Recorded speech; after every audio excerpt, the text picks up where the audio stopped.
Hello. Uh, Good morning, everybody. Good morning, Montreal. Good evening, Jakarta. Welcome again to the ICAO Incident Investigation Perspective, second webinar with Dr. Andre de Kock. Good morning, Dr. Andre de Kock. Morning. Okay. Again, thank you. Selamat. I would like to greet for some panelists who has already joined with us. Selamat malam Pak Udi Tito.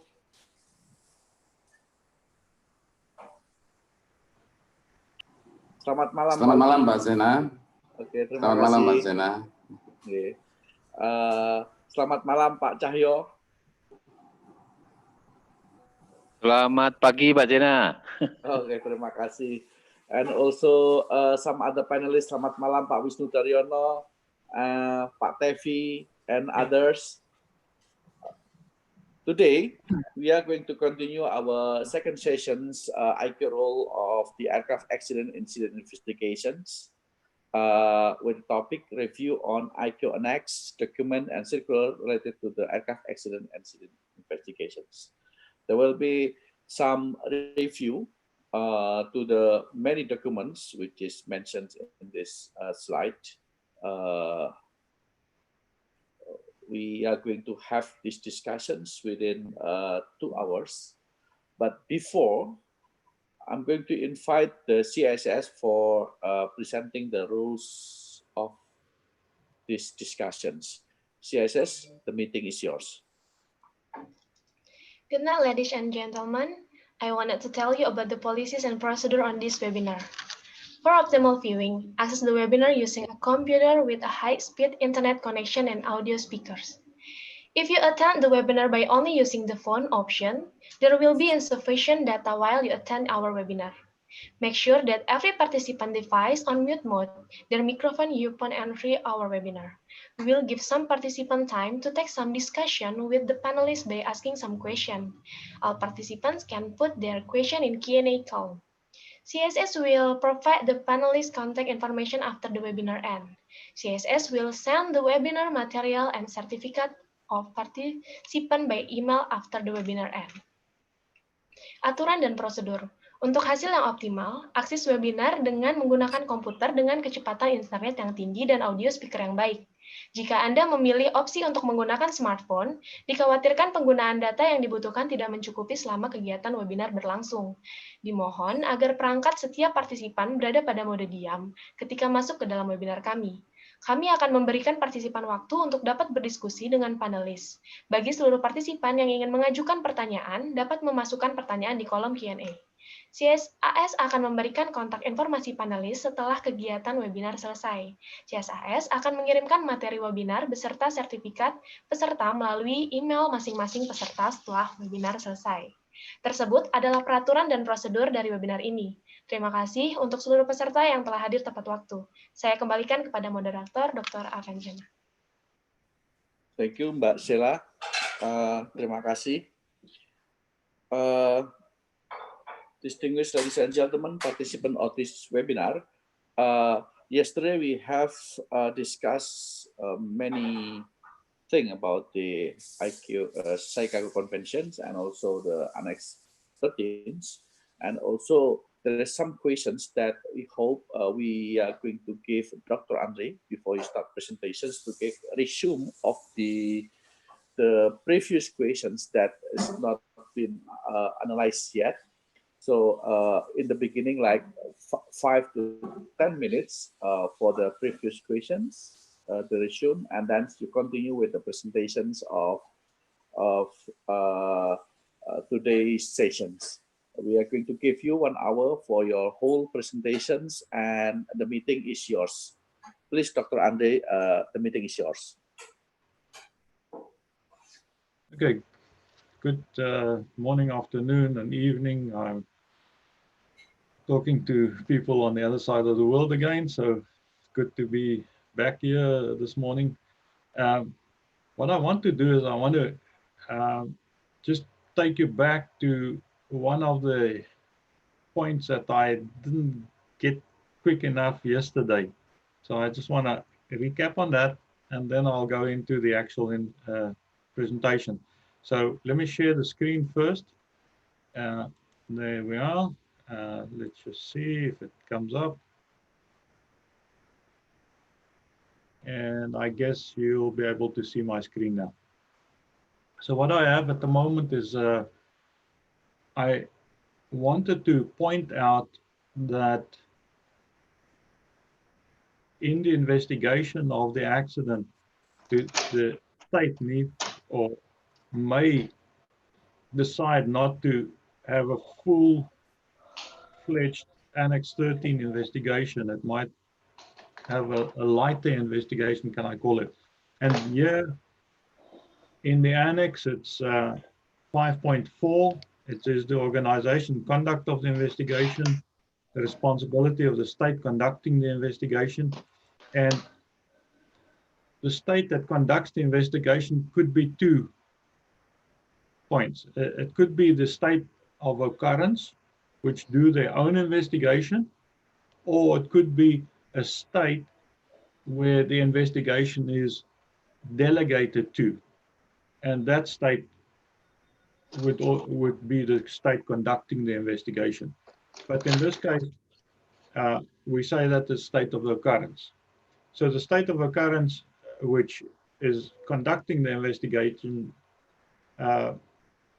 shall have an independence in the conduct of the investigation, have unrestricted authority over the conduct, and so on. It will gather information and protection and all these kind of things, issue safety recommendations and so on. But this little piece here below that is which I was referring to, and it says where feasible the scene of the accident shall be visited, the wreckage examined, and statements taken from wreckage from witnesses. And that's obvious that during an investigation that's what we do. But then it carries on and it says the extent of the investigation and the procedures to be followed in carrying out such an investigation shall be determined by the Accident Investigation Authority, depending on the lessons it expects to draw from the investigation for the improvement of safety. And this part was included, and it wasn't that long ago that this amendment was added to the standard here to be able to assist states with, for example, small general aviation or large general aviation parts in the aviation industry, to not have to do a full-fledged investigation on each and every small aircraft that, for example, if I just take an example, and this happens on a regular basis, is where one has a large number of training aircraft, and in training situations, runway excursions is fairly often happening because the people is just training to fly the airplanes, and to have a full-fledged Annex 13 investigation on each of those would be a burden on the Accident Investigation Authority.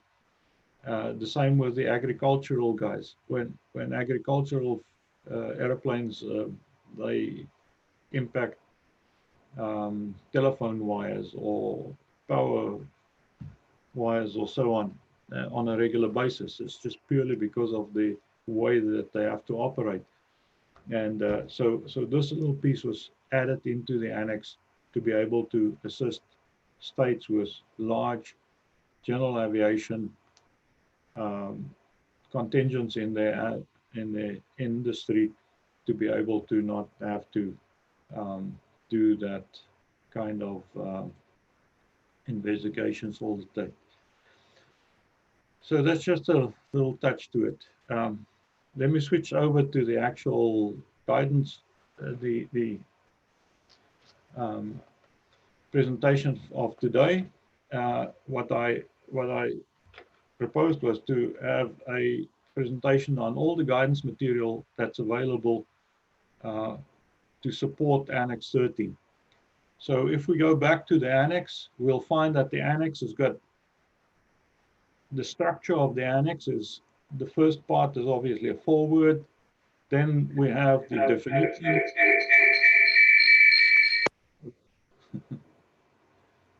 Then we have the definitions, and then we have the actual content of the Annex with all the standards and recommended practices, and there's notes. So standards is a shall, recommended practice is a should, the state should incorporate that, and then the notes to explain the part or refer to other parts.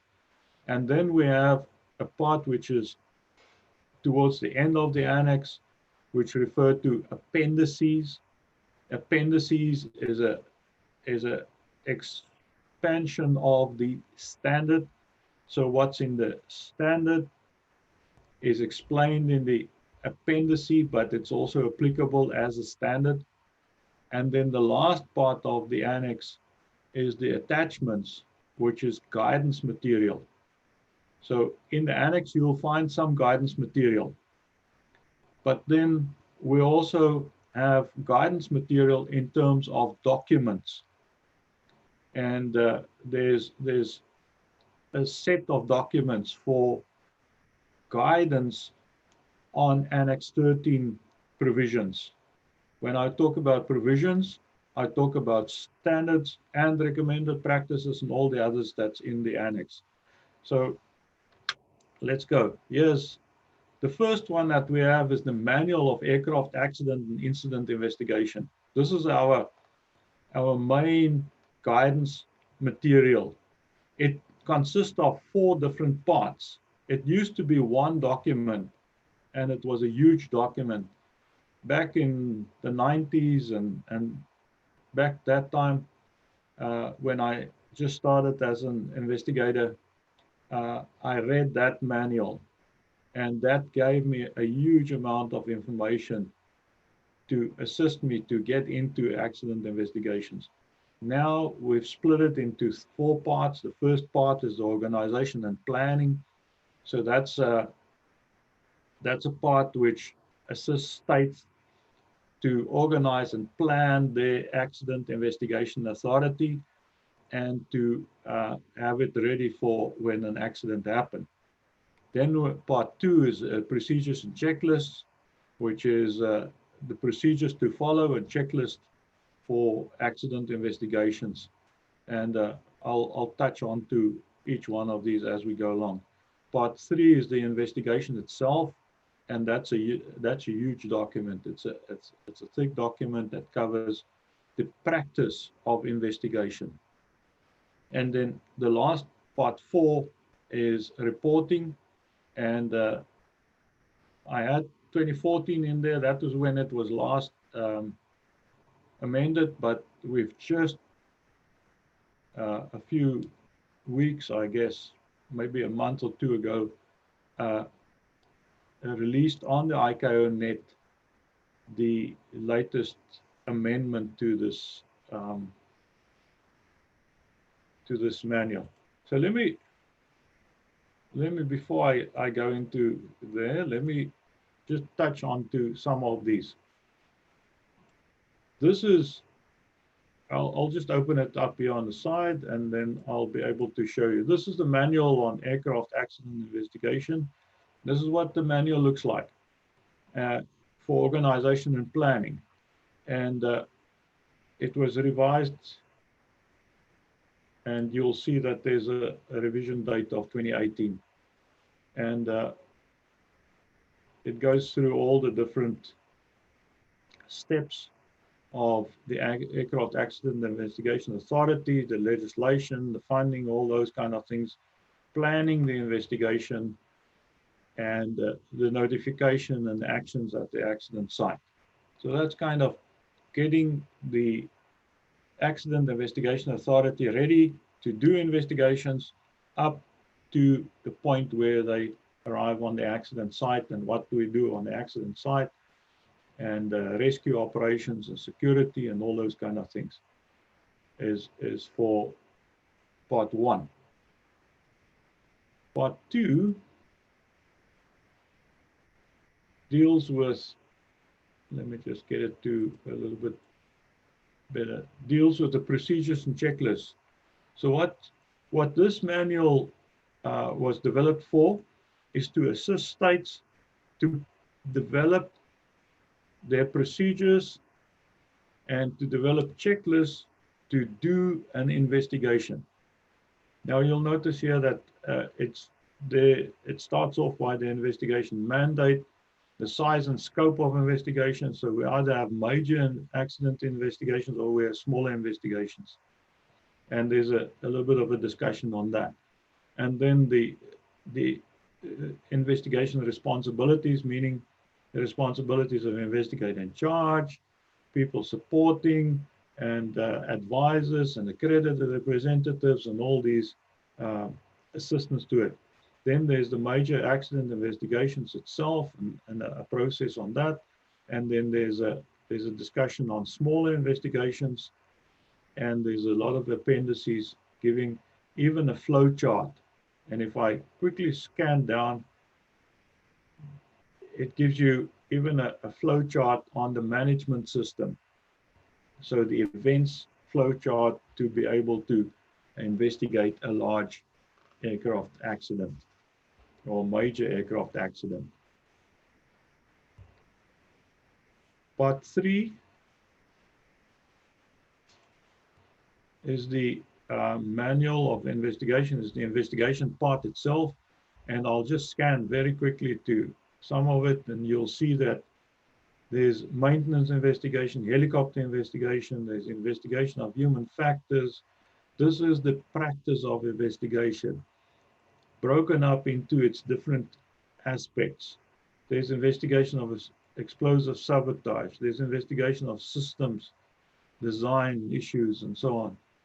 This manual, the accident investigation panel has already given us some more material that we'll be able to add to this investigation manual. But if somebody, if you have new investigators coming into your section as an accident investigation, this is a manual to give to them to be able to have them read and understand a bit better how to go about doing investigations. There's also pieces like wreckage investigation, all the rest that goes with that. So that's the main, and it's a document with many pages. This is the latest edition of the part 4, and you'll see that 3rd edition 2020. This is the latest amendment to the part 4. Now what I'll do is I'll leave this for a moment because I got a slide on that, and I'll go back to the actual presentation. The next manual that I just want to also point out is the manual 9962, which is the manual on accident and incident investigation policies and procedures. Now this manual and the manual, the part 2 of the accident investigation manual is kind of similar to a certain extent, but there's also, this manual it's a much more practical kind of manual.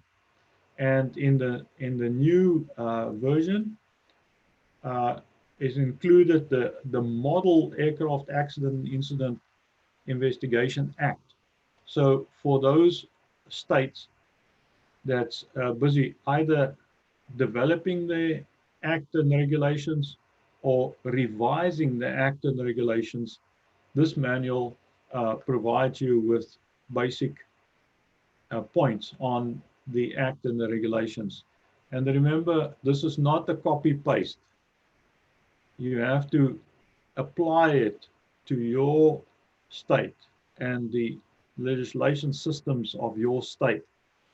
So that's what I have to point out all the time when I do these.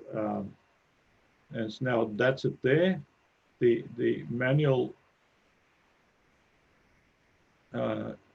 appears, and you'll notice that our manuals these days have a nicer first page or cover page.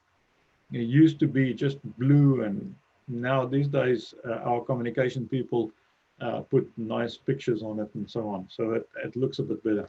But what I want to point out here is not necessarily the table of contents, but I want to point out how this manual is structured.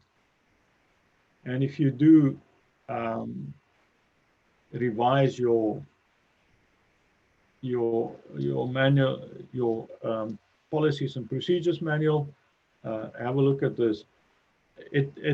And I'll just start reading there.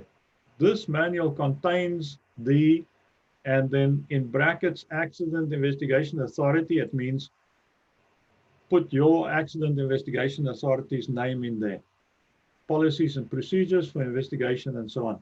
So the manual was developed by a group of experts which attempted to assist states to be able to copy this and apply it to their situation, maybe not exactly the same words and so on, but as close as it could be, assisting states to be able to develop their own policies and procedures manual for accident investigation.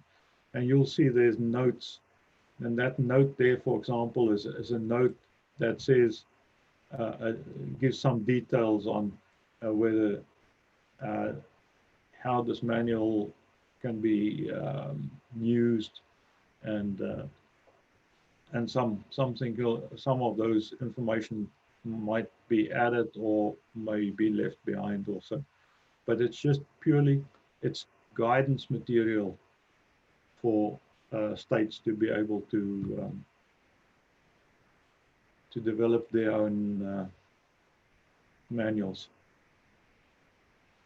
And obviously this here at the bottom, there's also under the implementation website, this two model act and model regulations is available. Just a little bit on independence, and this is, I know I'm speaking to people that's already gone through this process. I know that you have your Independent Accident Investigation Authority. So I'm just going to touch onto this very quickly, but if you do have some of the states around you, which you mentor or so, this is in the manuals. It's now captured that the independence after the standard in the Annex was adopted for the independence of accident investigations. And it refers to an accident investigation authority that's functionally separate from state aviation authorities and other entities that could interfere with the conduct or the objectivity of the investigations. Now here is one of the examples, and this is an example in Doc 9962. This is a large structure. We used Canada, could be variations to it. This is a smaller structure where there's a parliament, a designated minister. It's preferably that it's not the Minister of Transport.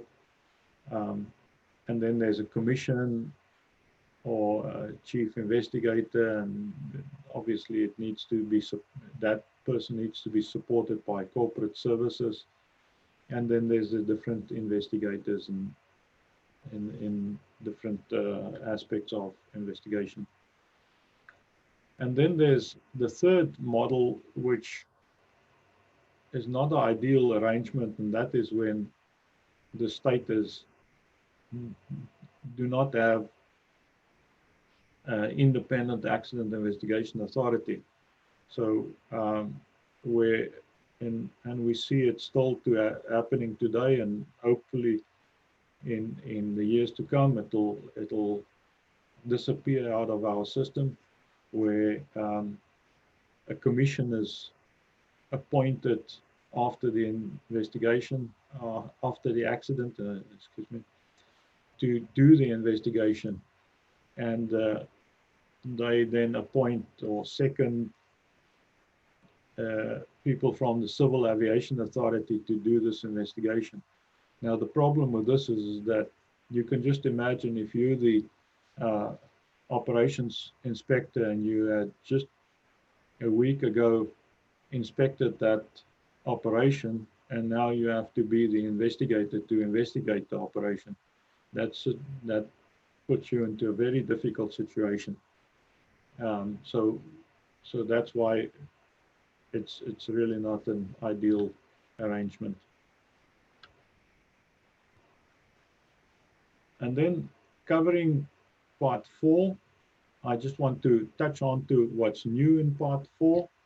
The first thing is reasonable time frame. There's damage to aircraft. There's safety recommendation and global concern, guidance on the written preliminary reports, and there's additional guidance on ADREP reporting. So let me just click back and go to part 4, and I just want to illustrate some of these points very quickly.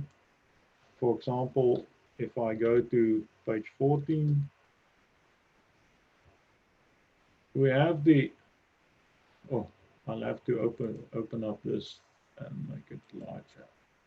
We have the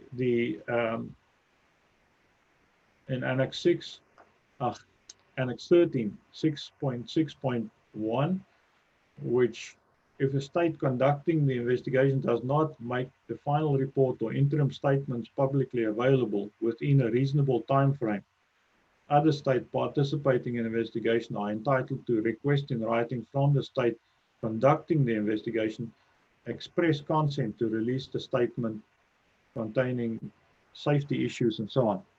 So the question was, what is a reasonable time frame? And I'm not sure if you have experienced this in Indonesia, but there's states that came to the accident investigation panel and they say, well, the accident happened, there was a fair amount of investigation happening, but it's been 2-3 years and even more, and there's no final report. So what happened in the accident investigation panel is that a working group did research on the availability of final reports. And if final reports has been released, and the released means publicly available. And what was found was that 59% of final reports in a period of, I think it was 10 years, was not available. It was not published, it was not publicly available. So this recommendation came about. And here we have a description in 153 what is meant by this reasonable time frame. And things like the availability of interim reports or interim statements, actually it's not reports, it's statements. The level of complexity of the investigation. Sometimes investigations takes a long time to complete because of the complexity of the airplane or the complexity of what happened and so on. And so this was included into this guidance material. Then another point that sometimes is fairly difficult to, and there's some questions about it, is when we start writing up the final report. And in the final report, there's a part on damage to aircraft. Now, the phrase destroyed,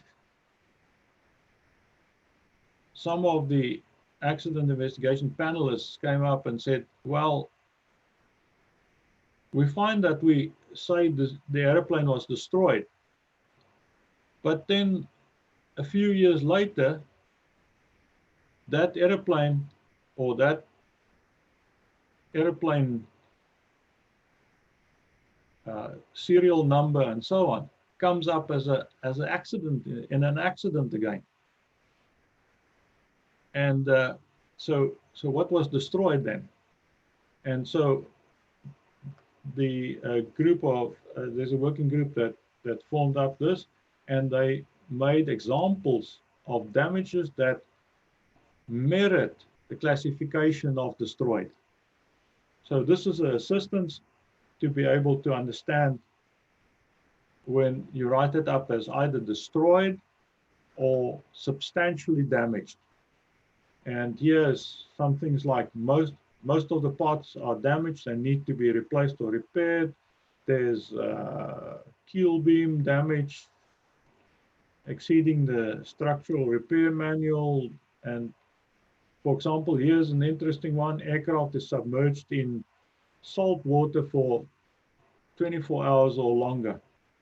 And I've seen wreckage that came out of salt water, and the airplane was really destroyed. You couldn't use it again.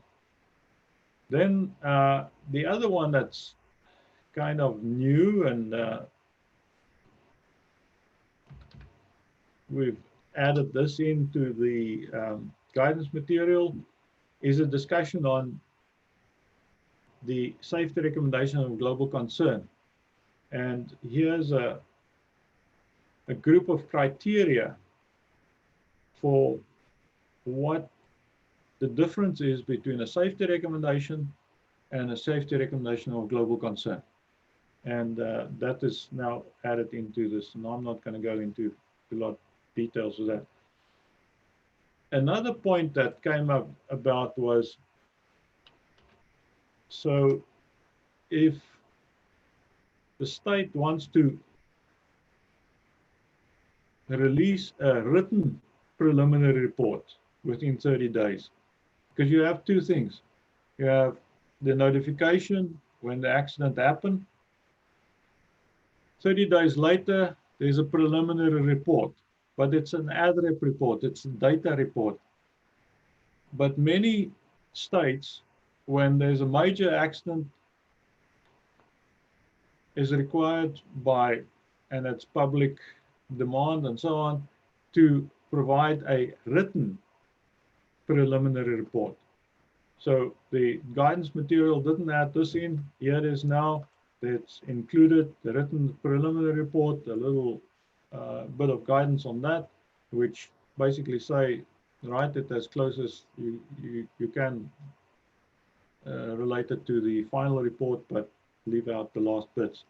And then interim statements. Interim statements is required by the Annex on an annual basis. So that's just quickly touching on to what is new in the part 4. What's some of the other guidance material? Well, we have a fairly new manual on the protection of safety information, and more in terms of the protection of accident and incident investigation records. There's two parts to it. we have accident and incident investigation records, but on the other hand, there's the safety information. And the safety information is gathered by the safety management systems and by under the auspices of Annex 19. But Annex 13 deals with accident and incident investigation records and the protection of those records. Things like the CVR, the what is going to be required in the near future, image recorders, and the image recordings and such things to be protected in a certain way. Then there's a manual on cabin safety aspects in accidents and incidents. This is a manual that was developed by by a working group from the operations side dealing with the cabin safety, and that's document 10062. Then we have the manual on regional accident and incident investigation organizations, and yesterday I mentioned that. Now, this manual is there to provide a group of states guidance on how to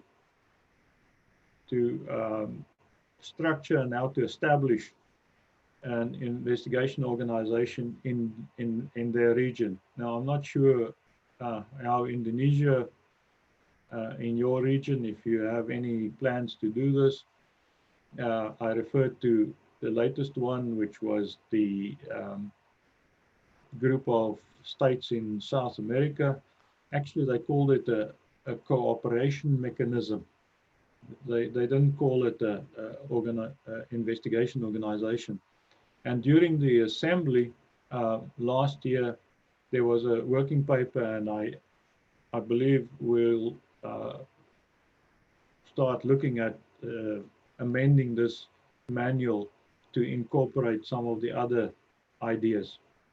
The oldest regional accident investigation organization is actually the Russian Federation, which we generally called MAC. Or in effect, in the English version, it is the Interstate Aviation Commission. That's the oldest one, which has been up and running for a long time. Then we have the ICAO policy of aircraft accident victims and their families, and this is a policy, but it's also got a manual that assisted. Now, this was an interesting discussion because aircraft accident victims and their families is not necessarily part of the investigation. They are there because of the accident. So we were unable to put this, and the ICAO Council did not agree to put this provisions in Annex 13, because Annex 13 is an annex for accident and incident investigation. And it's not necessarily the investigator's task to take care of the victims and their families. And so there was a policy developed, and the manual was developed to support that and provide guidance in terms of this. And there's a requirement for each state to have this provisions in place in order that the accident victims and their families will be taken care of. Then we have a training guidelines for accident investigation. This is Circular 298. It's at the moment, it's still Circular 298. The AIG panel, the Accident Investigation Panel, was tasked to review this. They've been reviewing it for some years now. Unfortunately, it's much more complicated than what they originally expected. There's also the change in ICAO's that we now looking at a different way of, can I say, training in terms of what is it, competency-based training, and again the circular was rewritten for that purposes. So this will be coming out one of these days. I think the working group is fairly mature now, and it just needs to do its last rounds, and will be able to be released or provided to ICAO to do the editing, and then we'll have that, and then it'll become a manual so that it can be revised. Then we have the hazards at accident sites, and that was circular 315.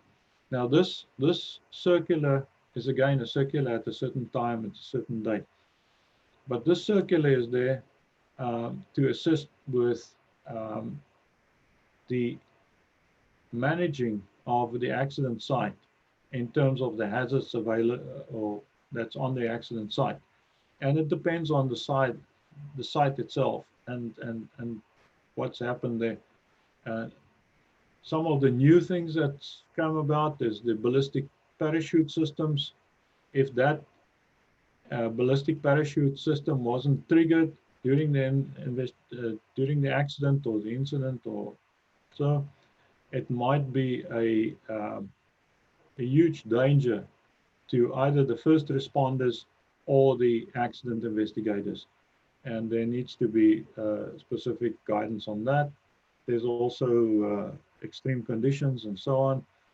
It was a group in Europe that developed a nice guidance material, and we agreed with, and they agreed with us to be able to put this into the latest version of this document, and this document will be available one of these days. Now, other related guidance material, and this is, I call it other related guidance material, because this is guidance material that came about because of accidents, but it's not necessarily directly related to Annex 30. It's got relationships, but not directly. So one of them is the manual on location of aircraft in distress and flight recorder data recovery. Now that's, if any of you was involved with that, that's what is called the GADS, the Global Aviation Distress Safety System, something like that. And this is in two parts.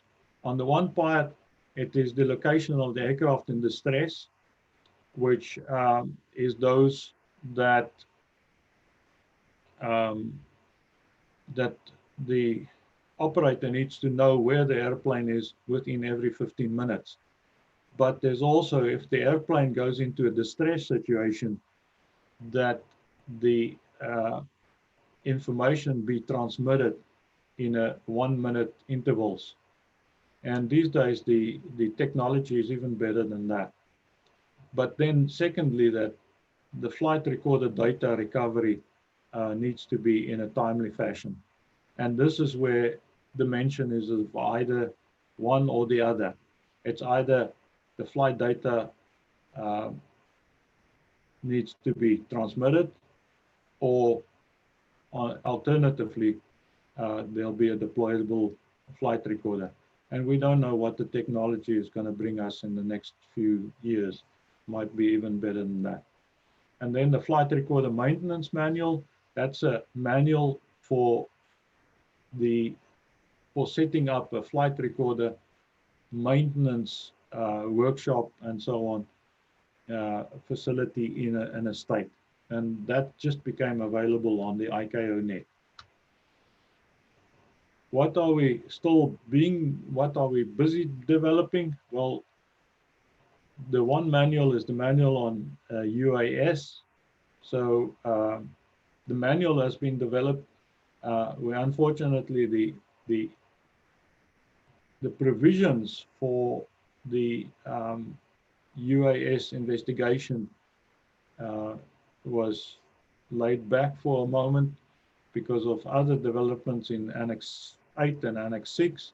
So one of these days, this will also be available. And then we're also busy with a manual on flight crew machine interface recordings. And this is the kind of image recording, and the provisions already in Annex 6 for image recordings, but this manual is there to provide guidance on how this is implemented. And this manual is just about ready to be published. And then there's at the moment, and this is a, can I call it a product or aftermath of yourselves that submitted the working paper in the APEC region for this ADREP reporting and all the concerns about ADREP reporting. And so the reaction was that the Commission requires now that there'll be a ADREP reporting portal, and it's being developed, and that the ADREP report, the ADREP data will be available on iStars and those kind of places. And then there was a request for secondees to AIG for the ADREP and the state letter. There's the state letter, I quoted it there. The state letter, and you can the state letter, the date of the state letter is passed, but you can still submit information for if you have a secondee that would be able to be seconded to AIG to be able to assist with the ADREP.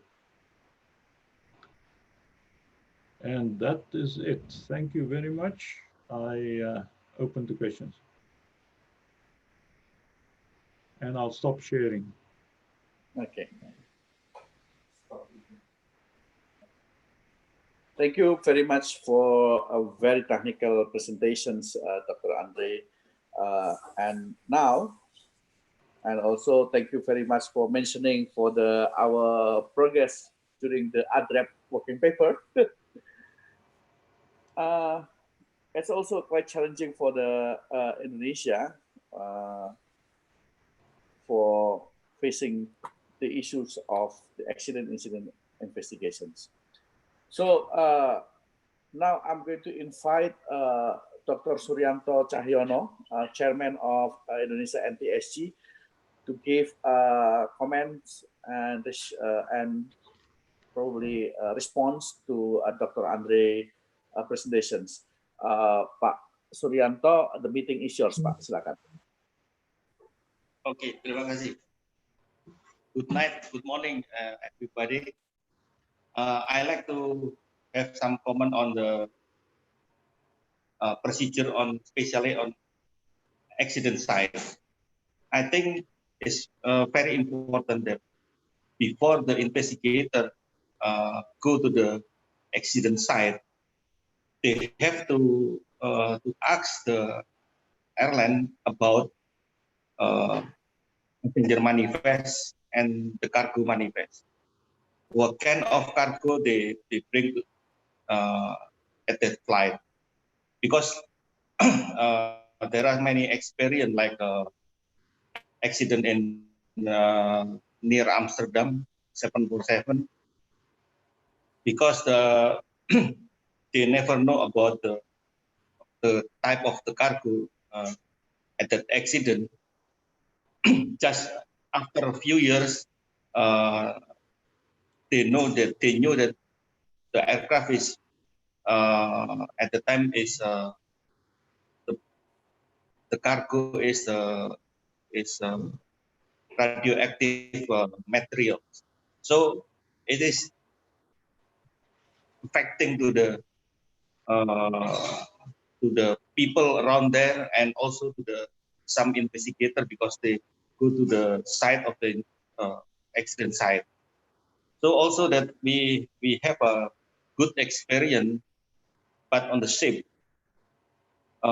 there are a lot of smoke, and the people ask what happened with the truck. The cargo of the truck is is causing a lot of smoke, only smoke, and a lot of reaction on the deck floor of the ship. And we check that the dangerous good material is, in Indonesia we call it air raja, or the chemical name is aqua regia.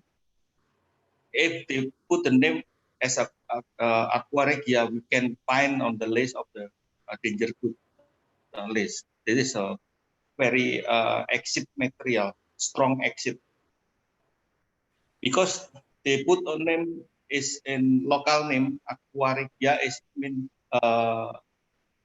the the commercial name is air raja, is mean is water of the king. In English, like this, water of the king. And everybody that they don't realize that it is a very dangerous material and very strong exit. So in this case, sometimes if we receive the cargo manifest, we have to clearly understand what kind of the name of the material. It is one of our experience that to understand about the dangers of accident site. Also, the I like also to mention about when we go to the accident site. For example, in Papua, they have the local rule there.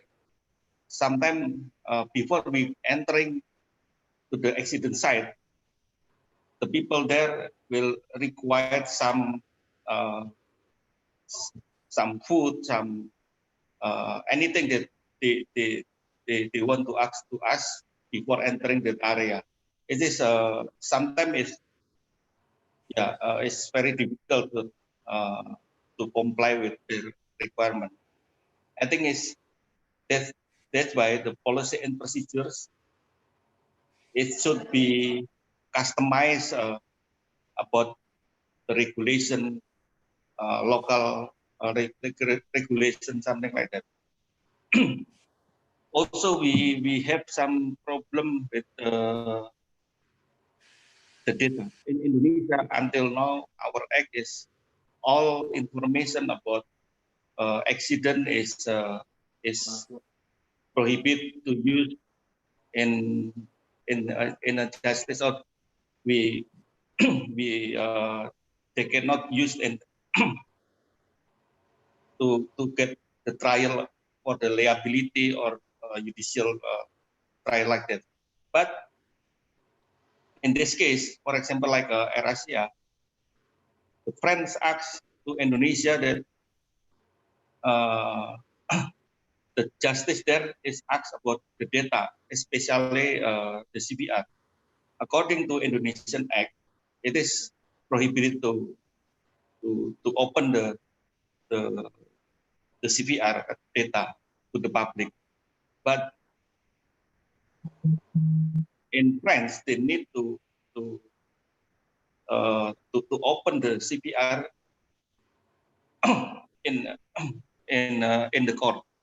So I think here we need more clearly about how the ICAO or in the annex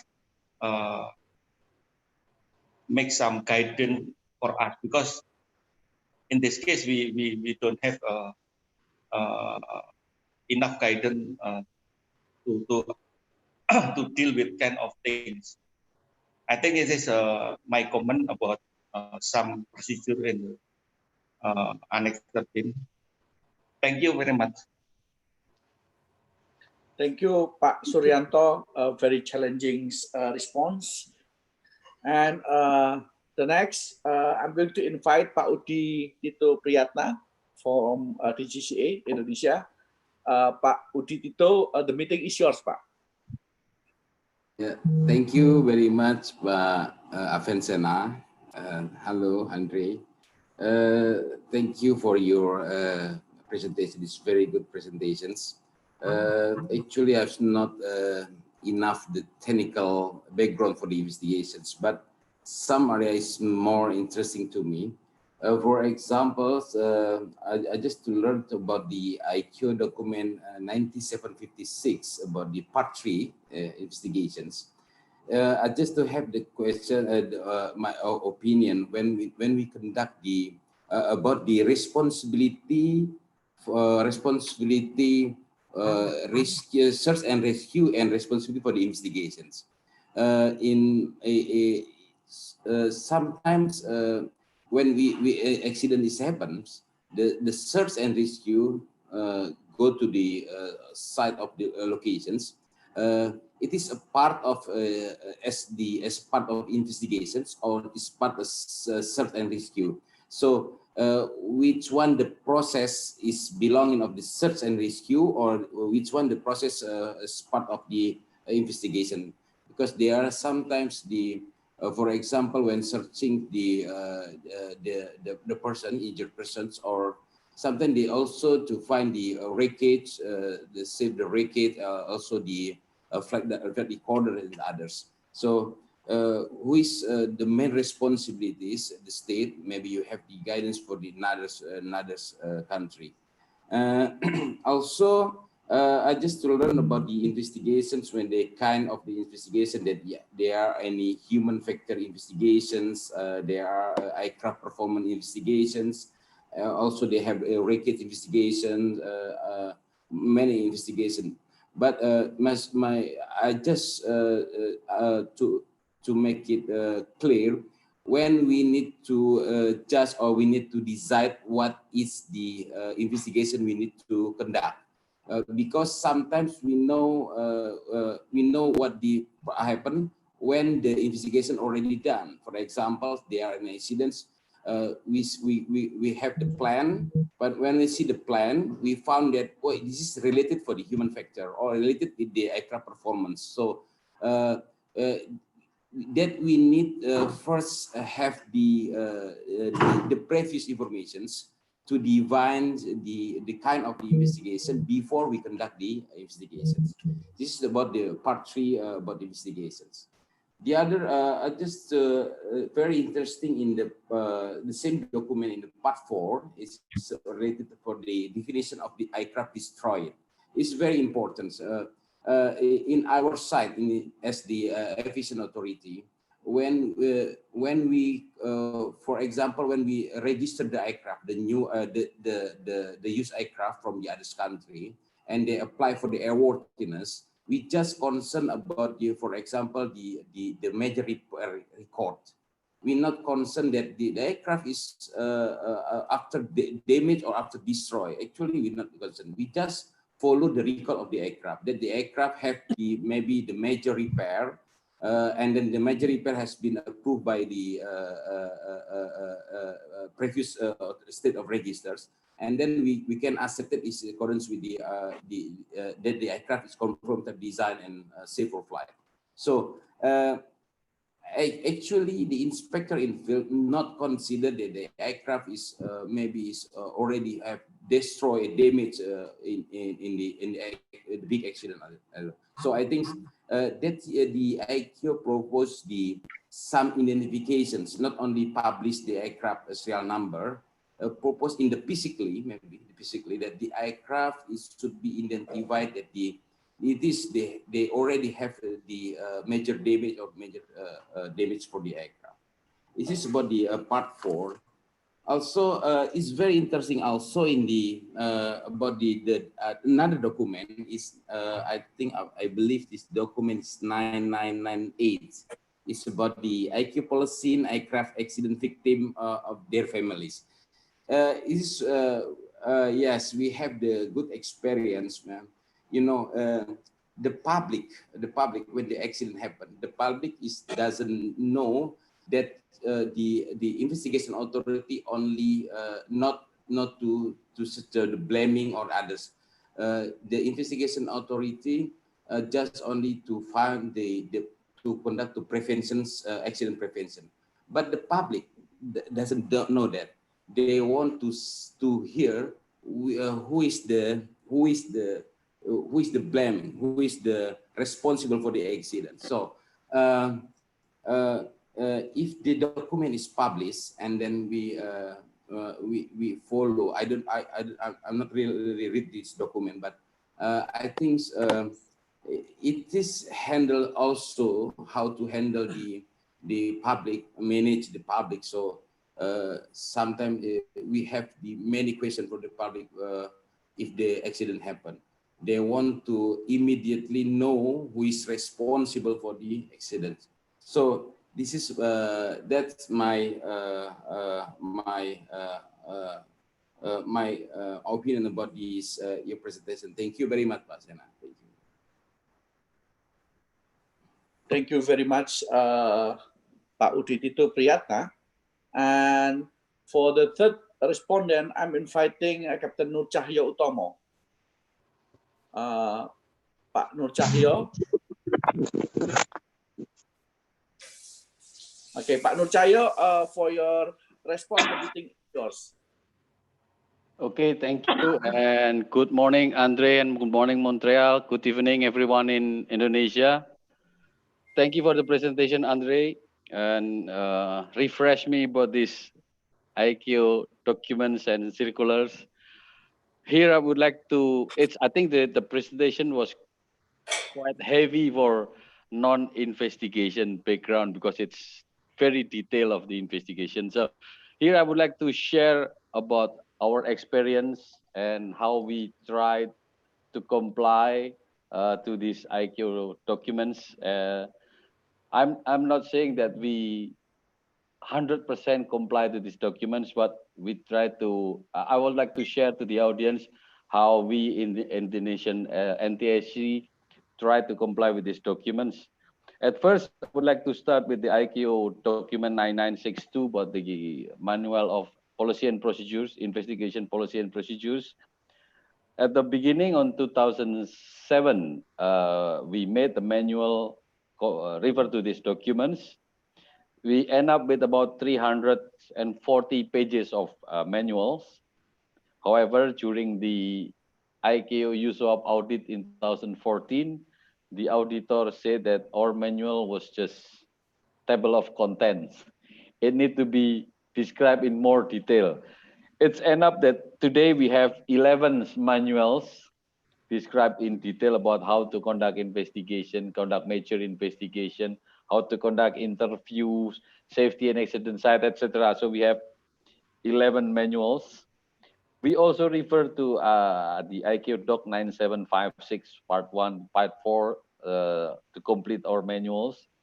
So it's a lengthy document, so it's hard to understand, I think, for most of the audience. And we also comply to the ICAO circulars, the 298 about the investigators trainings. We developed several training for investigators, started with basic investigations, human factor for investigation, transport investigations, and then safety and accident side. We have analysis course, we have photographic course, and many other courses for the investigators. Basically, investigator who just joined with the NTSC will be trained with all of these basic investigator trainings, and then they will have attend the on-job training guided by senior investigators. So in the classroom, they will receive the theory, and then on the field, they will practice how to perform as being trained.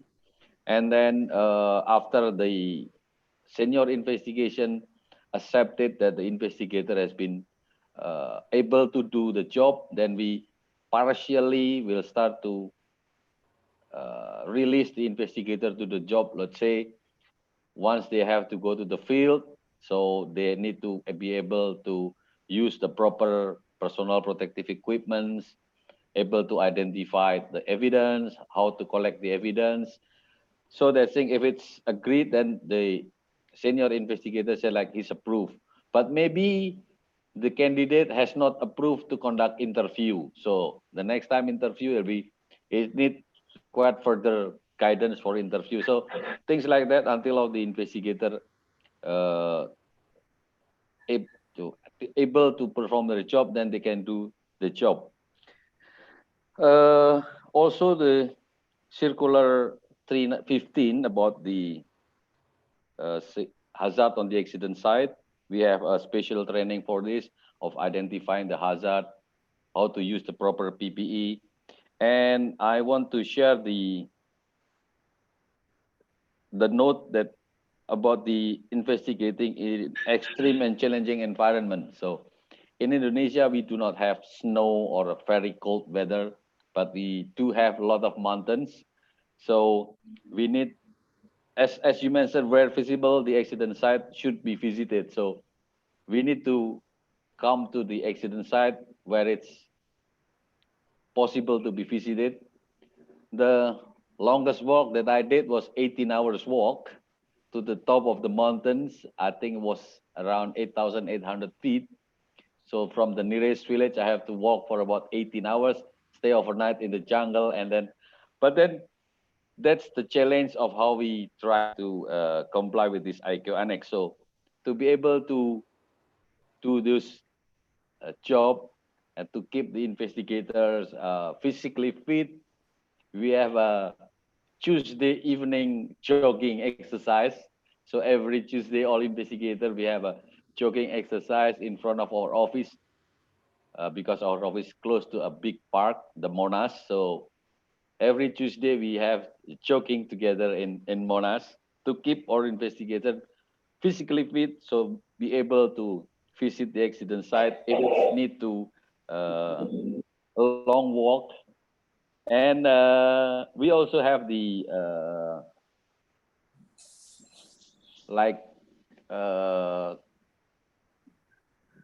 hiking exercise. So we do how to walk safely, and then we do how to build a tent, how to feel to stay in a tent, and etc. So we have those exercise. And I also like to, I'm not to comment, but I want to share our experience with the Mr. Auditi to comment to your presentation about the search and rescue and the investigation. So the search and rescue, they have the responsibility to search and to rescue. So to search to find the locations, and then to rescue the victims. But in investigation is our responsibility. So basically, during the search and rescue, we will work together, or normally they will deploy first because they have a more equipments, more personnel, so they can go, normally they can go to the area earlier than us. So they will search the locations, and then we will share of the area for us to investigation and the search and rescue doing their business. But in the term of recovery, the black box, sometimes when the area was not visible, like underwater, we do not have divers. So we use the search and rescue diver to recover the black box. Or sometimes the terrain is not possible for us to go, like we had several investigation in Papua where the location was around 14,000 feet. It is we sometimes we send one investigator, but sometimes also we asked the search and rescue to collect the flight recorder and also to take pictures of the wreckage and surrounding area just for the view of the for to guide us the how is what's the condition of the wreckage.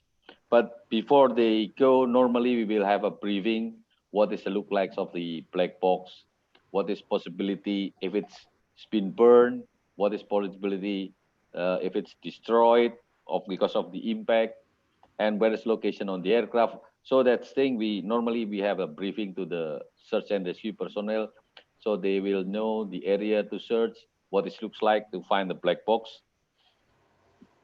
And then also from the from Mr. Uditito about how we conduct the investigation, or with it, if it's investigation of human factor, if it's got an aircraft performance. Basically, at the beginning of the investigation, we will deploy our investigators to collect the initial data. And then when we investigation go through, then we found further data, and then we have an idea what's information that we, or what investigation that we need to go through deeper. Then we will invite our expert that is not permanent investigator, but it's a second date. Some of them are from the university, some of them from the Air Force. So we have a group of human factor investigator. I think one of them participate also in this seminar. Selamat malam, Pak Herman Mulyadi. And also we have several lecturer from university for specialists on metallurgy or aerodynamics or things that need to have the expert. So we have the group of investigator that ready to be called. And the last is the handling of the victim and families. I would like to share how our experience in Indonesia. Yes, that's in the accidents and the event of the accidents, the first parties that need to know what happened with the aircraft is the family, victims and family. So normally we will have a brief to the victim and family prior we publish.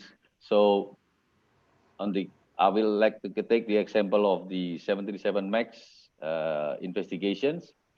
One day before we publish the preliminary report, we invite the families and victims, and we have a briefing to the families of what we are doing, what's the finding, and what's the investigation process. And also, prior to we release the final reports, we also brief them about what's the finding. I agree with Mr. Uditito that normally the victims' families, they ask who is responsible or who's to blame. But again, in this meeting, we describe what our duty is not to blaming. We're trying to get the prevention. So the things that we information that we pass to the victim's family. And at this moment, I can say that there is no procedures, or there is no, we have not established with the regulation of this handling on the passengers, families and victims, because so many institutions involved, like search and rescue, and then Ministry of Foreign Affairs, if it's related to the families of victims, which is overseas, including their visas and everything. So, and also the disaster and victim identification, it's from the Indonesian police. It's also from the Ministry of Health, Ministry of Transportation. So many institutions involved, and we have created, initiate the discussion, but it was stopped, and we haven't restart for the investigation, so that in Indonesia we have systems in the case of an accident, who and should involve and who's doing what. So that's our challenge and my experience of how we try to comply with this ICAO documents. I think that's my comment. Thank you. Thank you, Pak Nur Cahyo. Terima kasih. And we still have some other respondents. I'm inviting Bapak Bahrawi, Ahmad Bahrawi, Aviation Polytechnic Director of Makassar. Pak Bahrawi, the meeting is yours. Thank you, Dr. Afan, for the time. Good morning, Dr. Andre, and selamat pagi yang di Kanada, selamat malam yang di Indonesia.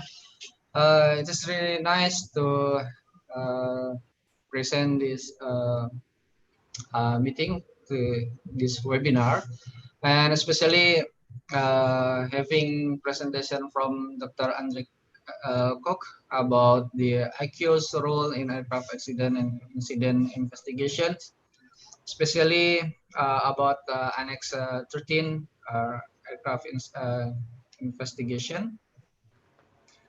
I would like to emphasize on the training that one of your presentations said that the training guideline for aircraft accident investigator is being reviewed by the panel. So for me, I think the accidents is the worst scenario from the unsafe act. So before that, maybe we will have like some incidents. So I think it is important not only to train the investigator from the NTSC, but also we need to train from the provider as well. So with this training, the operator will have the capability, especially from their safety department, to conduct the investigation in the maybe like a small incident, so they can provide safety measure to prevent the accident or the event to be continue again in the future. So I think we need to train not only the investigator only, but also the operator as well. I think that's all, Dr. Raven. Thank you. Thank you, Bapak Bahrawi. And the last, Dr. Andre, we have insider respondents. I'm inviting Dedi Dani to give some comments and response to your presentations. Pak Dedi, the meeting is yours, Pak.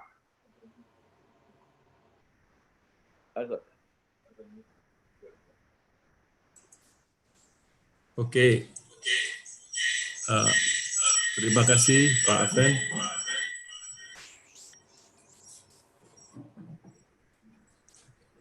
Thank you, Dr. Andre. And also yang terhormat Bapak-Bapak dari KNKT, Bapak Suryanto, Bapak Udi dari DKPPU, dan Bapak Nur Cahyo, serta Bapak-Bapak yang hadir pada kesempatan kali ini. So I would like to send a question to Dr. Andre. So first of all, I would like to thank that you provide your presentation to our communities in Indonesia, and also we have a good relation in our day-to-day activities in ICAO. So our task is to support our delegation to deal with day-to-day activities in ICAO.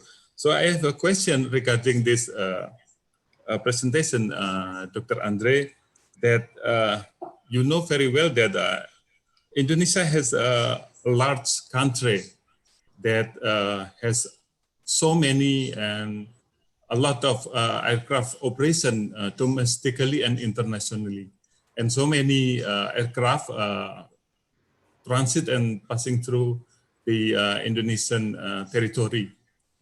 And also Indonesia has so many experts in the accident and incident investigation, you know, from National Safety Board, you know, KNKT.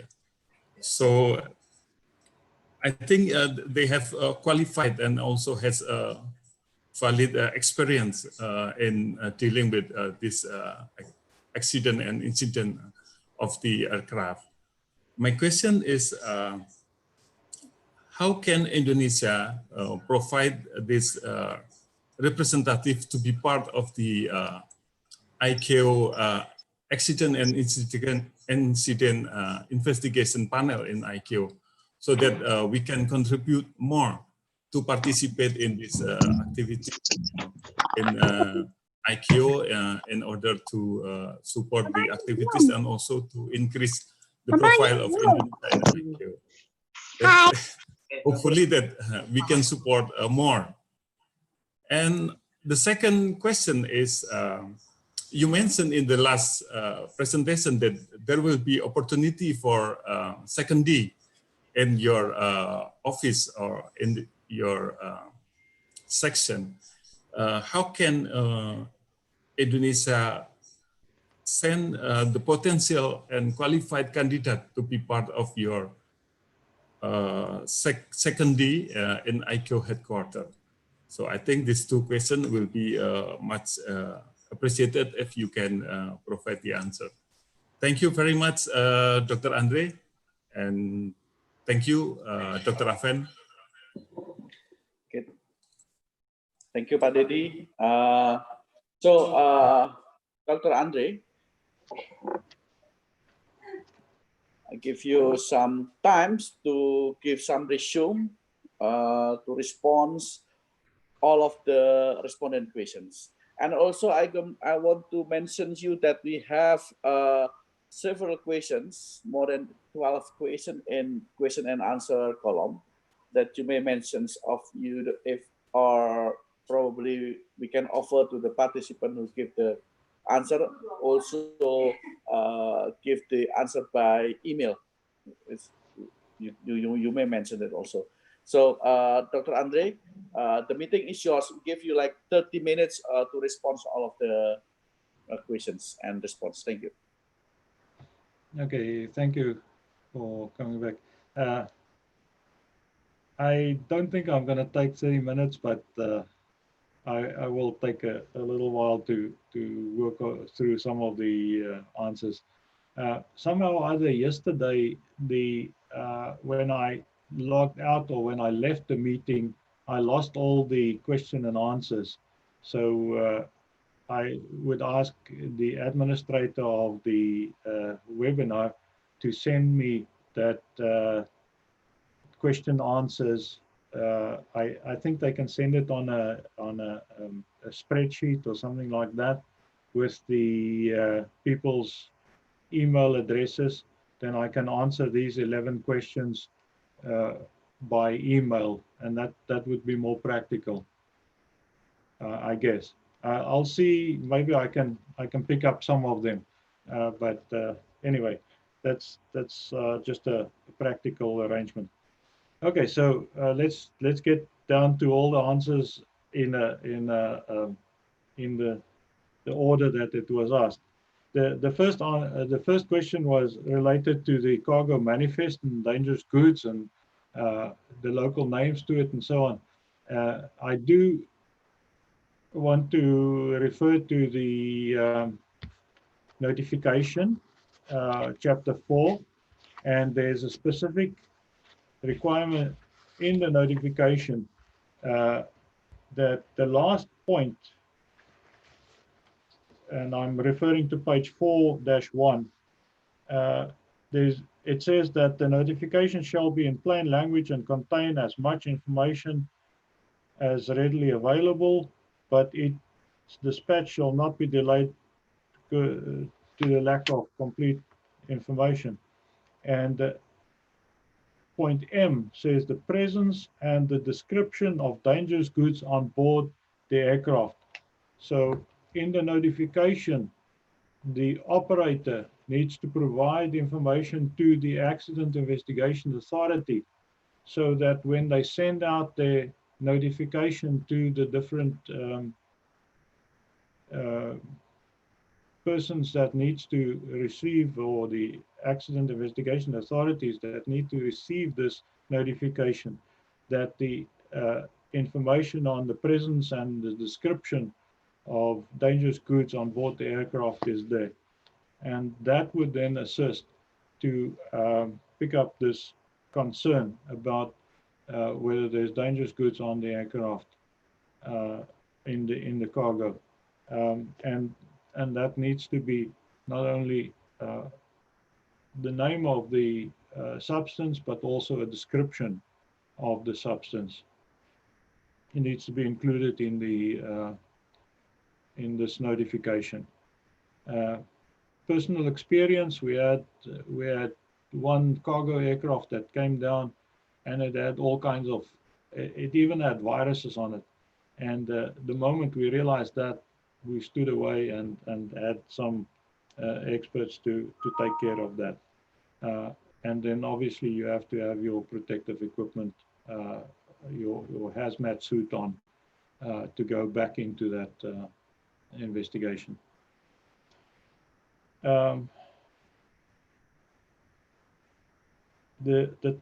What is the type? Sorry, the local rules for the site, and that is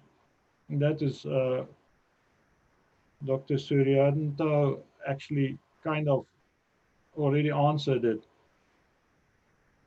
Your policies and procedures manual needs to pick up on, in your region, what is the typical local rules when one would enter certain areas of your state to do investigations when an accident does happen in that area.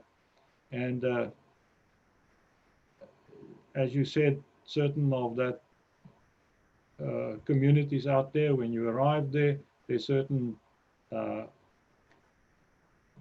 it's not necessary requirements, it's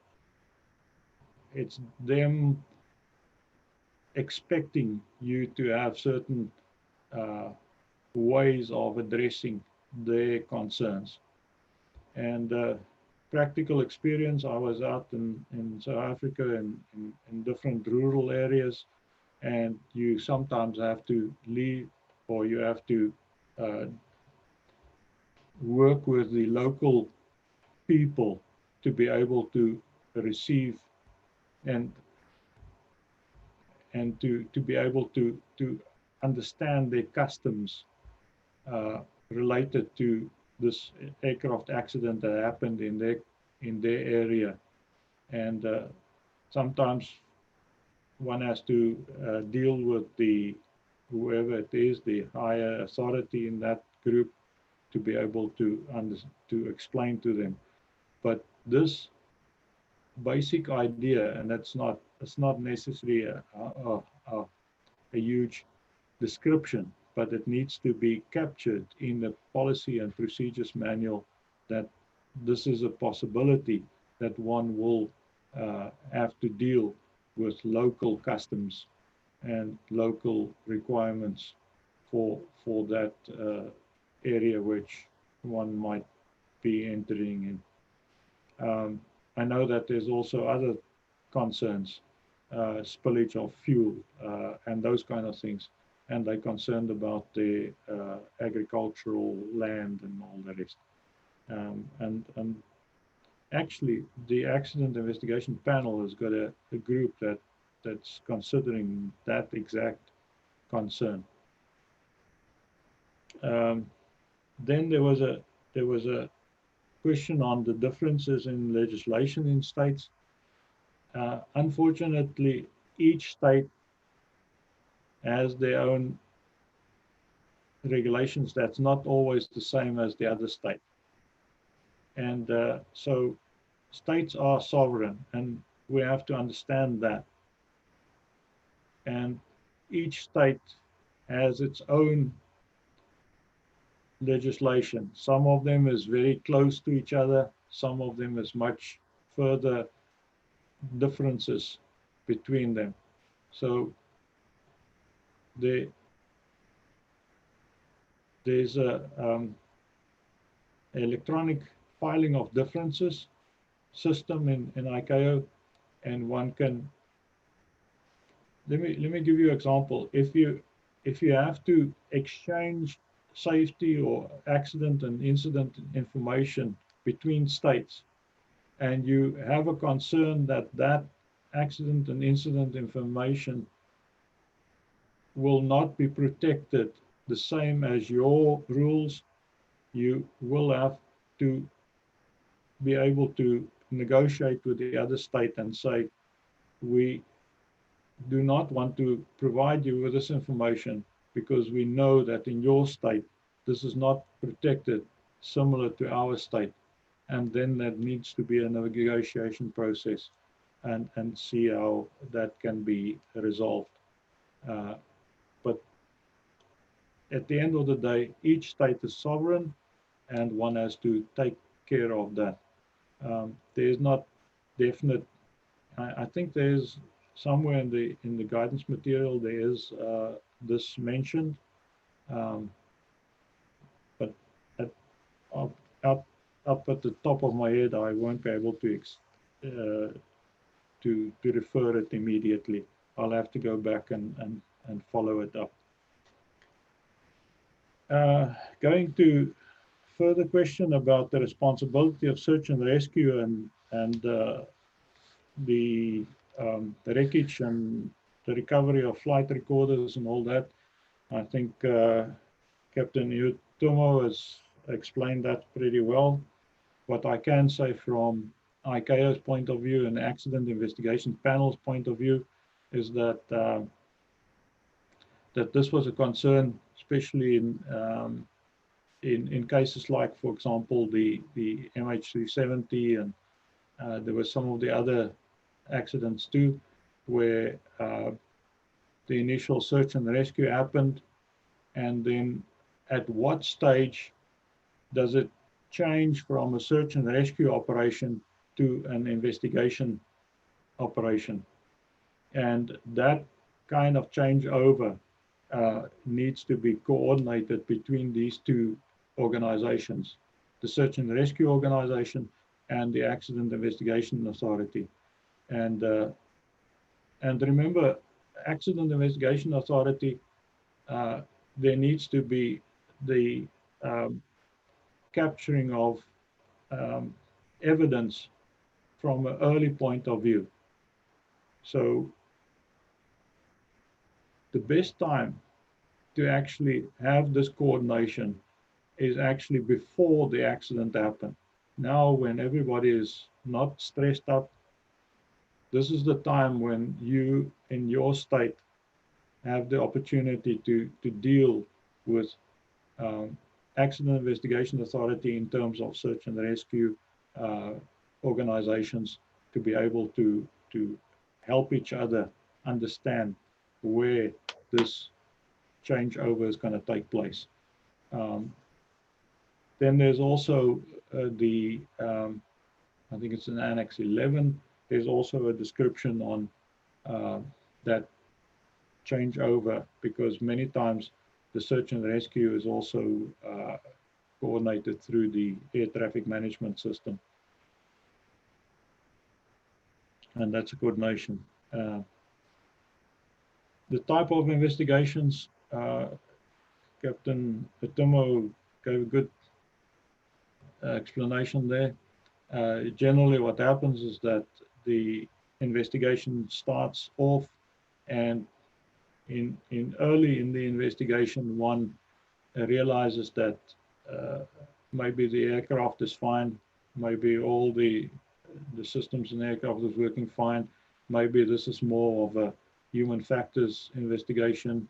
On the other hand, it might be that one realizes that there's an aircraft problem, so the focus goes on to the aircraft or whatever the case might be. And this is just the way the investigation is planned and how the investigation is managed and conducted, that the different ways the investigation will flow will happen. Aircraft destroyed, that's a problem that was that the actually, if I just bring you back, there's different entities that's concerned about when is the aircraft destroyed or when is it written off. On the one side, the Accident Investigation Authority and the investigators themselves have to decide, well, this one is destroyed. But then there's also the insurance people. The insurance people sometimes write off a aircraft because the aircraft is not economically viable to be repaired. So that's not destroyed, but that is economically not viable to be repaired. And this is the difference. In the Accident Investigation Authority, or the investigators needs to make the decision that yes, this is destroyed or this is substantially damaged. But that's from an accident investigation point of view. It's not from an economical kind of point of view. And that is one of the problems that some of the states was facing, because you have, for example, some of the veteran airplanes, and some of the veteran airplanes, which looks pretty destroyed, would still be picked up and rebuilt because of its value as a veteran airplane. And so that's the kind of decision making. So what happened is that this part in the guidance material was developed by different of the accident investigation people to explain this concept of aircraft being destroyed. Victims and policies and those kind of things, yeah, it was pretty well covered. The victims policies is a thing that's not necessarily the Accident Investigation Authority. It could be the Accident Investigation Authority that does this function. Larger accident investigation authorities, like for example, NTSB has a separate section which deals with families and victims and those kind of things. But it is just a requirement for the state to have this in place. And that could be the CAA, it could be some of the other organizations that would kick in the moment the accident happened to be able to take care of the families and the victims. And this is also fairly closely related to how one release information on the investigation. And it's important to let the victims and the families know that they will be provided with the information before it gets splashed out into the media. And Captain Etumo explained that. In terms of training,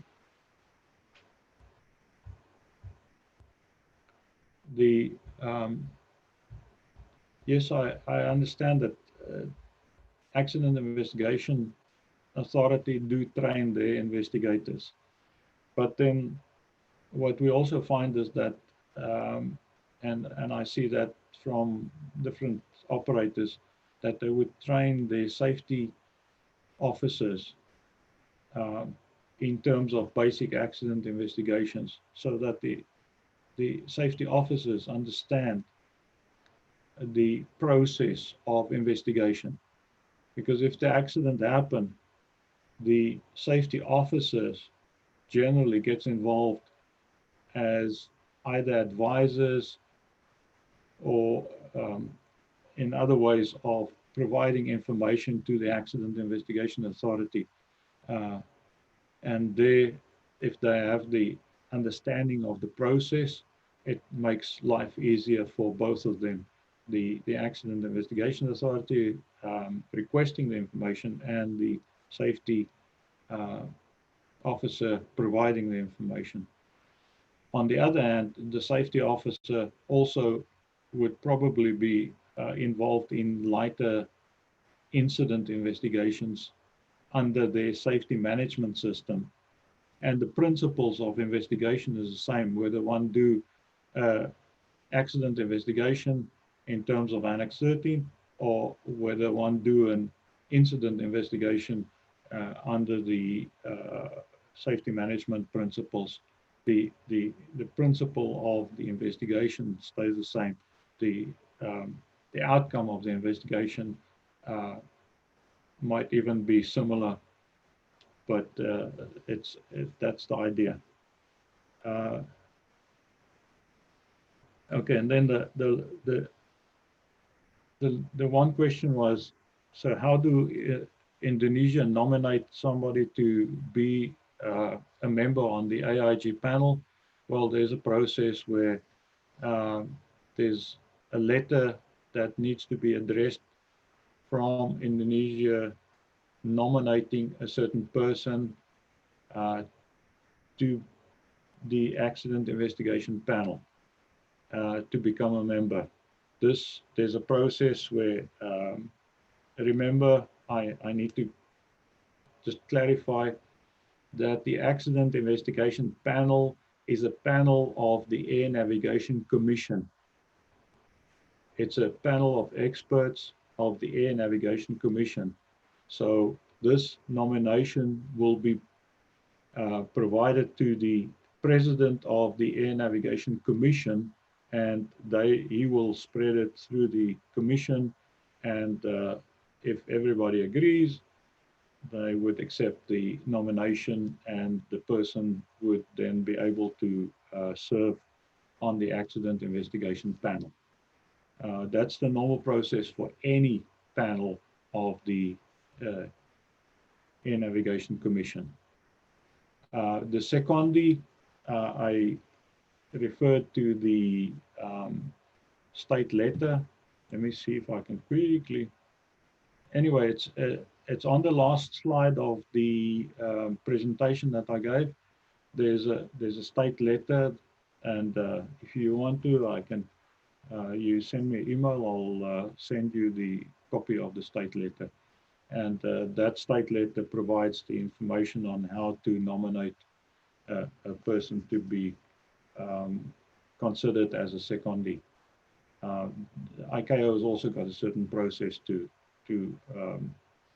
either accept a person that is nominated to become a secondee. It's an application process. That's what it is. Let me just see if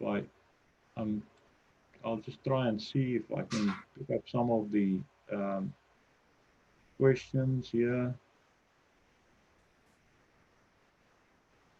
There's a question about is aircraft investigation manual must be documented on the manual for every airline? Well, that depends. I think the airline operations manual should have something in there in terms of accidents and incidents. And I'm not sure whether the accident investigation manual needs to be referred to, but the way an accident or incident should be handled needs to be in the operations manual of the airline. All investigation reports will be finalized with conclusion and recommendation. That mandated all recommendations from NTSC shall be followed by the related parties.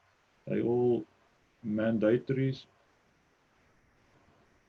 But in the US, recommendation from the NTSB is not mandated. I need to, this question is,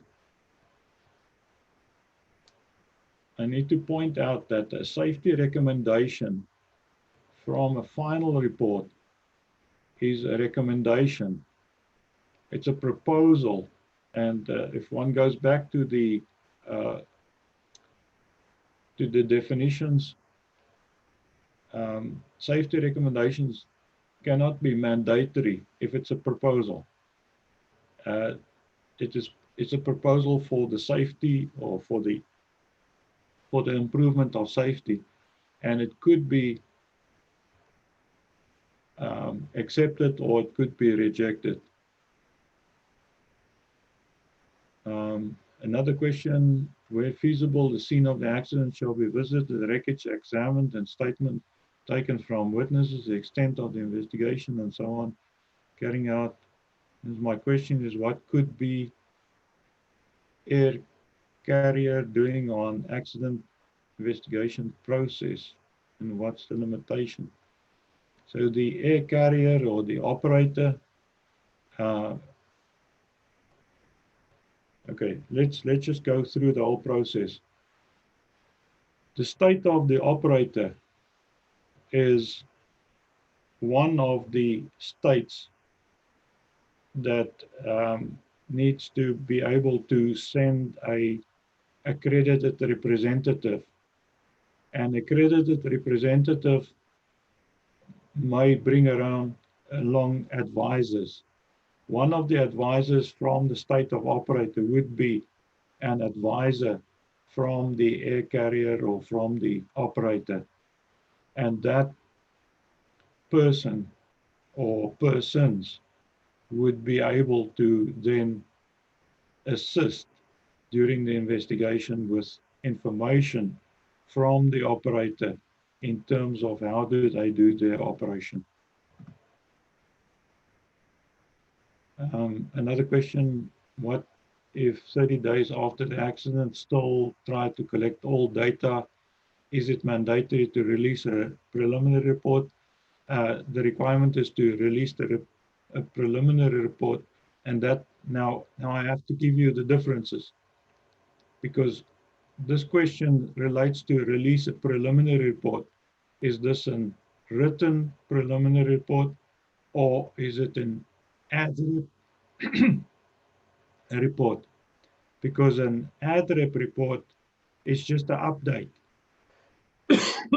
excuse me, of the notification. But sometimes, excuse me, sometimes states release a written preliminary report, and that is open for the state to do.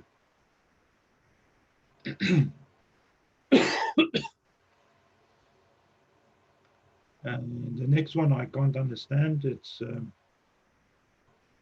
refers to the GADS, but it's in your language. The next question, if safety recommendations are needed to prevent accidents later on, why is there any option that these safety recommendations can't be implemented? Well, that's what I've just explained in terms of safety recommendations, that it's a proposal, and this proposal needs to be considered by the different parties or the party that the safety recommendation is made to, and sometimes it is economically not viable to do this, so it will not be implemented. There's two other questions which I unable to read. Does ICAO has all the information of aircraft accident incident from the member states? Is it possible to access by public? Yes, it is. We don't have all the information, but we have about more than 2,000 final reports in the e-library of final reports. So the e-library of final reports is on the ICAO website. There's okay, what I'm going to do I'll just share my screen again for a moment.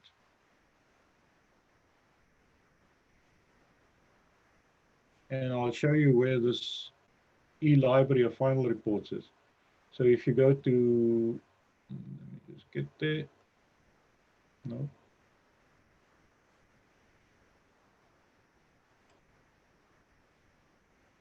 If you go to the public site, this is the ICAO public site. Now, unfortunately, it goes through a few steps. So I'll go very slowly so that you can make the notes. You go to safety. Safety page opens up and it is under SARB's PANS standardization. Right at the bottom there, standardization. If you open up that page, you'll see that accident investigation is one of the programs of the air navigation homepage.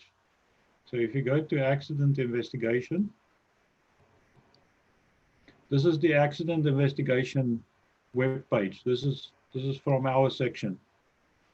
Now you'll see there's an e-library of final reports. That e-library of final reports opens up and it contains this final reports. So it's 2,000 final reports that Singapore assisted us to insert in a database. We're still adding some. We still have some that is scanned that needs to be added, but this is the way to get there. There's also, while I'm at it, there's also an safety recommendations addressed to ICAO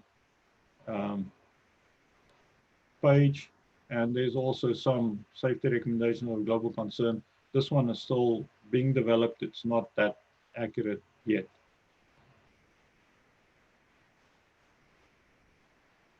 Okay, let me see if I can, now I'll have to pick up your questions again. Where the heck? No? Oh yeah, it is. Okay. I lost something along the way.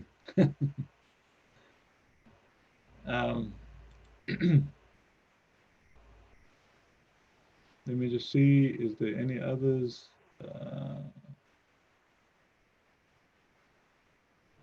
Okay, the others is in the Indonesian language, so I can't understand them. Okay, Dr. Efren, I think I got all the questions. Okay, thank you, Dr. Andre. I think from Delegation Office, we are going to translate it in English, and then we deliver to your email so that you can reply through email to the participants. Okay, thank you, ladies and gentlemen. That's all the response from Dr. Andre. But before ending this webinar, I'm inviting President of CSIS, Bapak Wisnu Daryono, to give the conclusion remark for this today's webinar. Bapak Wisnu Daryono, the meeting is yours, Pak. You're still in the mute mode, Pak. Terima kasih, Pak Aven. Assalamualaikum warahmatullahi wabarakatuh. Good evening, Indonesia. Good morning, Montreal. Honorable Dr. Andre de Kock, the Secretary of the ICAO Accident Investigation Panel, Dr. Insinyur Suryanto Cahyono from NTSC Indonesia, Bapak Udi Tito Priyatna, Bapak Nur Cahyo Utomo, Bapak Ahmad Bahrawi, Dr. Avensena as moderator, all the other invited panelists that attended this webinar, the crew of CSIS Indonesia, and also our participant in our webinar. On behalf of CSAS Indonesia, we would like to say thank you to Dr. Andre de Kock for sharing your time and knowledge with us about the ICAO role and in aircraft accident and investigation with a very comprehensive explanation. We also would like to say thank you to Dr. Engineer Suryanto Cahyono as a chairman of NTSC Indonesia, sharing your valuable knowledge and experience with us, not only for CSAS Indonesia, but also for all of our participants with a different background community from professional, academic, and observer. We are not forget to say thank you for all of our loyal participants who join and follow from our first session of this webinar. At this point, we like to prove our commitment and contribution to give a best result from the discussion by presenting the international expert for all of the stakeholders in our beloved country, Indonesia.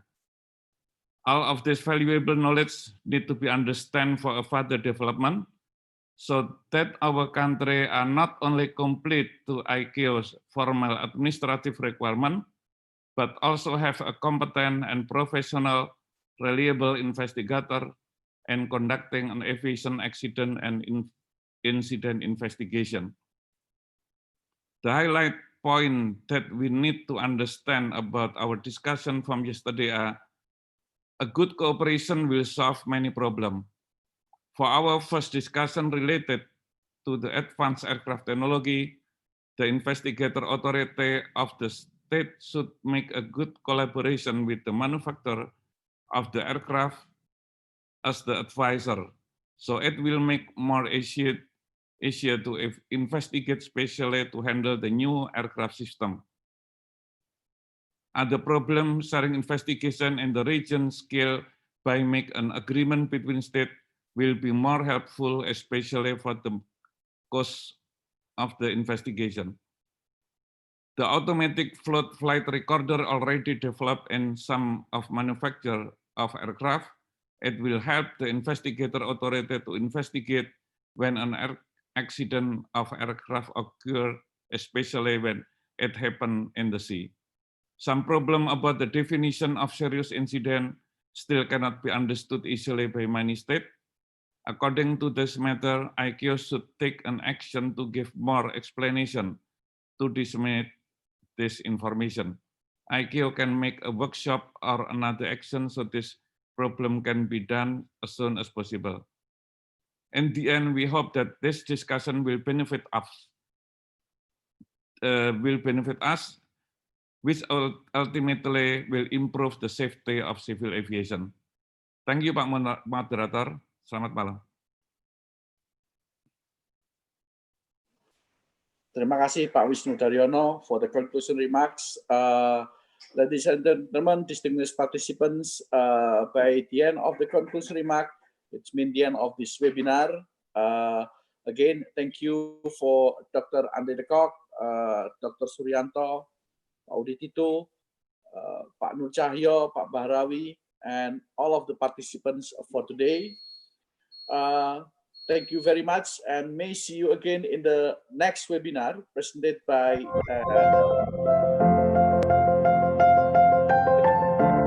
Terima kasih.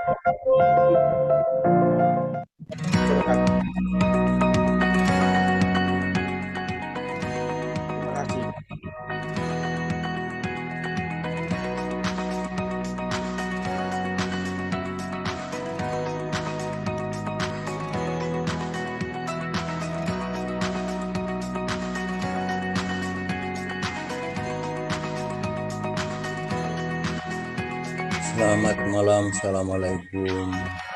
Waalaikumsalam Pak Mas Rudi, apa kabar? Selamat malam, Pak.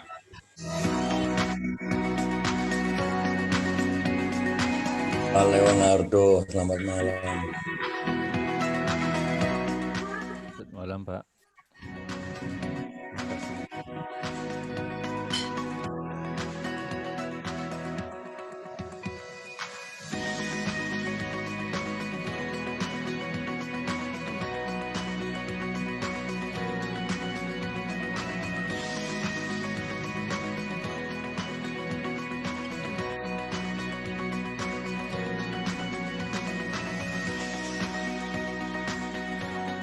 Selamat malam Muhammad Ridwan. Selamat malam Pak Wisnu. Senang sekali nih bisa mendengarkan banyak ilmunya nih. Alhamdulillah. Apa kabar Pak Ridwan? Malam Pak Ridwan, kapan kita ke Batam lagi Pak Ridwan? Kapan ke Batam? Ayo siap Pak Pevi, kapan aja boleh kita ke Batam Pak. Airport aman sekarang. Ya. Airport aman nih. Pak Warso masih di Batam Pak Warso. Iya, betah tuh Pak Warso ya. Wait.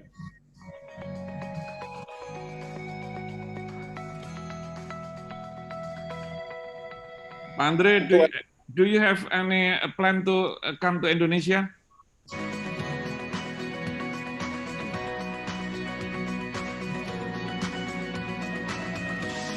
No, not at the moment. Only have some invitation Pak from Indonesia Pak. Yeah, we stuck at the moment in Montreal. Nobody moves nowhere. Yeah, we'll go at the moment. But anyway, we'll see.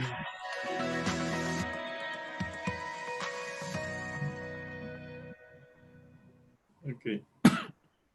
Untuk webinar berikutnya kita ngajak masyarakat untuk mau terbang Pak dengan para wanita-wanita hebat kita.